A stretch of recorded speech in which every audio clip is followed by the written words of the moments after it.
एकीकडे राज्यामध्ये उन्हाची लाहीलाही वाढत असताना वृक्ष जे आहे ते मोठ्या प्रमाणावरती लागवड करावी अशा पद्धतीचं आवाहन केलं जाते। मात्र दुसरीकडे पुणे शहरामध्ये महापौर बंगल्यामधली स्थित झाडं जे आहे ते कापण्यात आल्याचा प्रकार जो आहे तो समोर आलेला पाहायला मिळतोय।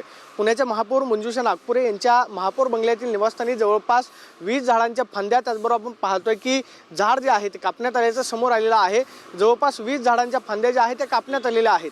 मात्र ही झाडे कापत असताना वृक्ष प्राधिकरण समितीची परवानगी घेतली का, त्यावरती सुनावणी झाली का, हा सवाल जो आहे तो आता उपस्थित केला जातोय।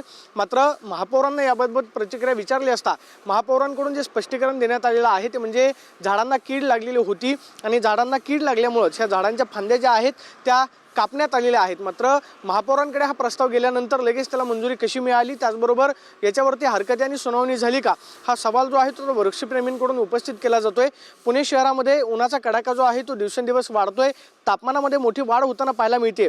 वृक्ष जे आहे ते मोठ्या प्रमाणावरती लागवड करावी जेणेकरून उन्हापासून संरक्षण करता यावं अशा पद्धतीचं आवाहन सातत्याने केलं जातं। मात्र थेट महापौर बंगल्यामध्येच आपण पाहतो की ही झाडं जी आहेत ती कट करण्याचा प्रकार जो आहे तो आता समोर आलेला आपल्याला पाहायला मिळतोय। या संदर्भामध्ये आता महानगरपालिकेकडून नक्की काय स्पष्टीकरण दिले जाते पण महत्त्वाचं असणार आहे। मात्र आपण पाहतो की महापौर बंगल्याच्या समोरच असणारी हिरवळ जी आहे हे झाडं कटिंग केल्यामुळे गायब झालेली आपल्याला पाहायला मिळते आणि महापौर बंगल्यामधली झाडांची आपण पाहतोय की कटिंग जे आहे करण्यात आल्याचं पाहायला मिळतं। Camera person Abhijit Pisesoni, Pradeep Kapse, TV9 Marathi, Pune.